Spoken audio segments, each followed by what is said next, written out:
এই এপিসোডে আমি পেজ রিডাইরেকশন নিয়ে আলোচনা করব।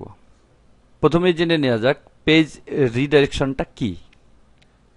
পেজ রিডাইরেকশন হচ্ছে পিএসপি হেডার ফাংশনের মাধ্যমে কোনো একটা পেজ থেকে আরেকটা পেজে অটোমেটিক্যালি চলে যাওয়া।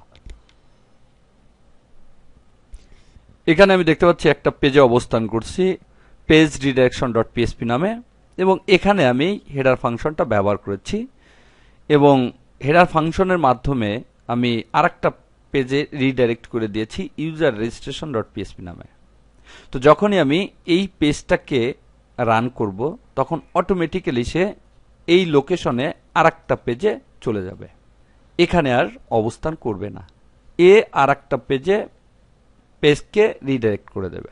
এটা আমি এখানে প্র্যাকটিক্যালি দেখাবো। আমি ড্রিমওয়েভারে প্রবেশ করেছি। এখান থেকে ওয়েবসাইট ইন্টারঅ্যাক্টিভিটি ফোল্ডার মধ্য থেকে পেজ রিডাইরেকশন ডট পিএসপি নামে যে ফাইলটি রয়েছে এটাকে ওপেন করেছি। পেজ রিডাইরেকশন 2 ডট পিএসপি নামে যে ফাইলটি রয়েছে এটাকে ওপেন করেছি। পেজ রেজিস্ট্রেশন নামে যে ফাইলটি রয়েছে এই তিনটা ফাইলকে ওপেন করেছি। দেখতে পাচ্ছি এখানে তিনটা ফাইল ওপেন করা অবস্থায় রয়েছে এবং আরেকটা ফাইল ওপেন করা রয়েছে পিএসপি ইনফো ডট পিএসপি নামে। এটা রয়েছে এর মধ্যে স্ক্রিপ্টস ফোল্ডারের মধ্যে পিএসপো ইনফো ডট পিএসপি নামে। এই চারটা ফাইলকে ওপেন করেছি। তো আমি পেজ রিডাইরেকশন ডট পিএসপি ফাইলটা ওপেন করি। এখানে আমি হেডার ফাংশনটা লিখেছি, ফার্স্ট ব্র্যাকেট, এটা হচ্ছে স্ট্রাকচার, ডাবল ইনভার্টেড কমা, এবং এখানে লিখতে হবে লোকেশন কোলন, অর্থাৎ কোন লোকেশনে সে যাবে, এটুকুন হচ্ছে স্ট্রাকচার। এবার এখানে লিখে দিতে হবে কোন পেজে সে রিডাইরেক্ট হবে। তো আমি এখানে দিয়েছি ইউজার রেজিস্ট্রেশন ডট পিএসপি নামে যে ফাইলটা এখানে ওপেন করা রয়েছে দেখতে পাচ্ছি, এই ফাইলে চলে যাবে, এজন্য এটা লিখেছি। এবং যাওয়ার পরে কমান্ডটাকে সে ব্রেক করে দেবে, অর্থাৎ আর নিচের দিকে যাবে না, কারণ নিচের দিকে আরো কমান্ড রয়েছে। এবার আমি ইন্টারনেট এক্সপ্লোরারে যাই এবং এই ফাইলটাকে ওপেন করি, অল্টার ট্যাব, ওয়েবসাইট ইন্টারঅ্যাক্টিভিটি এবং পেজ রিডাইরেকশন, এই ফাইলটাকে ওপেন করি। দেখতে পাচ্ছি সরাসরি সে আমাকে ইউজার রেজিস্ট্রেশন ডট পিএসপি নামে যে ফাইলটি রয়েছে সেখানে নিয়ে গিয়েছে, কারণ আমি এখানে এই পেজে প্রবেশ করার পরেই আমি ইউজার রেজিস্ট্রেশন ডট পিএসপি নামে যে ফাইলটি রয়েছে সেখানে রিডাইরেক্ট করে দিতে বলেছি, তাই রিডাইরেক্ট করে দিয়েছে। এবং ব্রেক কমান্ডের মাধ্যমে এখানে কমান্ডটা শেষ করেছি। আমি যদি ব্রেক কমান্ডটা ব্যবহার না করে এক্সিট কমান্ডটা ব্যবহার করি, দুটের একই কাজ, অর্থাৎ কমান্ডটাকে শেষ করে দেয়া। আমি সেভ করে দেখি, অল্টার ট্যাব, এখান থেকে নতুন করে প্রবেশ করি, দেখতে পাচ্ছি একই কাজ করেছে, অর্থাৎ ব্রেক এবং এক্সিট দুইটার কাজই কমান্ডটাকে শেষ করে দেয়া। এবার আমি আরেকটা ফাইলকে ওপেন করব, পেজ রিডাইরেকশন 2 ডট পিএসপি নামে যে ফাইলটি রয়েছে এখানে ফাইলটিকে রিডাইরেক্ট করব। এটা মুছে দেয়। এই অবস্থায় যদি আমি ব্রেক কমান্ডটা না দেই এবং এক্সিট কমান্ডটাও না দেই তাহলে কি হবে, এখানে কমেন্ট চিহ্ন দিয়ে দেই, তাহলে প্রথমে সে এই পেজটা ওপেন করবে এবং সঙ্গে সঙ্গে আবার এই পেজটাকে ওপেন করবে, অর্থাৎ এই পেজটা যে ওপেন করছে সেটা দেখাই যাবে না।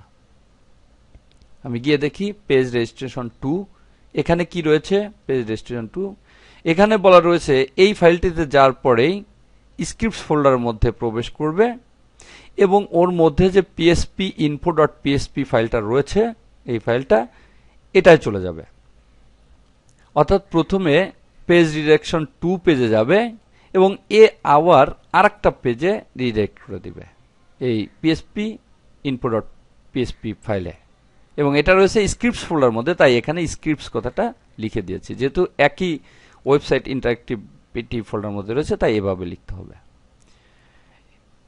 এবার আমি ইন্টারনেট এক্সপ্লোরার গিয়ে দেখি, এটা সেভ করি, alter tab, back, website interactivity, page redirection, দেখতে পাচ্ছি পিএসপি ইনফো নামে যে ফাইলটি রয়েছে স্ক্রিপ্টস ফোল্ডার মধ্যে সেখানে আমাকে নিয়ে গিয়েছে, কারণ আমি বলেছিলাম প্রথমে পেজ রিডাইরেকশন 2 তে যাও, এখানে গিয়েছে এবং এখানে যে আবার এটা পেয়েছে এখানে রিডাইরেক্ট করতে বলা হয়েছে, তাই এখানে রিডাইরেক্ট হয়ে চলে গিয়েছে এবং পিএসপি ইনফো ফাংশনের মাধ্যমে পিএসপির যাবতীয় ইনফরমেশনগুলো সে আমাকে দেখিয়েছে। কিন্তু এখানে দুইটা কমান্ডই অ্যাক্টিভ করা রয়েছে, এখানেও রিডাইরেক্ট করতে বলা হয়েছে আবার এখানেও, কিন্তু এখানে ব্রেক অথবা এক্সিট কমান্ডটা অ্যাক্টিভ নেই বিধায় সে পরের কমান্ডে চলে গিয়েছে। কিন্তু যদি এখানে যে কোনো একটা অ্যাক্টিভ করা থাকে অর্থাৎ ব্রেক অথবা এক্সিট, তাহলে আর এই পেজে সে যাবে না। আমি ব্রেককে অ্যাক্টিভ করে দিলাম। এবার সেভ করি, alter tab, back, website interactivity, page redirection. দেখতে পাচ্ছি আবার সেই পূর্বের পেজে চলে আসছে, অর্থাৎ প্রথম লাইনটিতে কার্যকর হয়ে ব্রেক করে দিয়েছে। এটা হচ্ছে একই সাইটের মধ্যে যদি এক পেজ থেকে আরেক পেজে যেতে চাই, সেই ক্ষেত্রে এভাবে কমান্ডটা দিতে হয়। কিন্তু যদি এমন হয় আমি অনলাইনে কোনো পেজে রিডাইরেক্ট করতে যাচ্ছি, তাহলে এভাবে কমান্ডটা লিখতে হবে। আমি এখানে www.yahoo.com এই পেজে রিডাইরেক্ট করতে যাচ্ছি, সেক্ষেত্রে এখানে কমেন্ট চিহ্নটা উঠিয়ে দেই, header, first bracket, double quotation, location, clone, এটুকু হচ্ছে এর স্ট্রাকচার। এবং যে পেজে আমি যেতে যাচ্ছি অনলাইনে, সে পেজটার নাম লিখে দিতে হবে http://www.yahoo.com/ ডাবল কোটেশন শেষ, ব্র্যাকেট শেষ, কমা, ব্রেক। এবার এই দুইটাকে আমি কমেন্টস করে রেখেছি, এগুলো কাজ করবে না, শুধু ইয়াহুতে চলে যাবে। এবার ফাইলটাকে সেভ করি, অল্টার ট্যাব, ব্যাক, এখান থেকে ওয়েবসাইট ইন্টারঅ্যাক্টিভিটি, পেজ রিডাইরেকশন। দেখব পেজটি www.yahoo.com যে সাইটটা রয়েছে সেখানে নিয়ে গিয়েছে। দেখতে পাচ্ছি ইয়াহু পেজে চলে আসছে।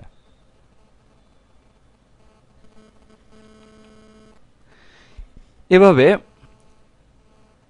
এই হেডার ফাংশনের মাধ্যমে একই সাইটের মধ্যে বিভিন্ন পেজে অথবা অনলাইনে কোনো সাইটে পেজকে রিডাইরেক্ট করে দেওয়া যায়।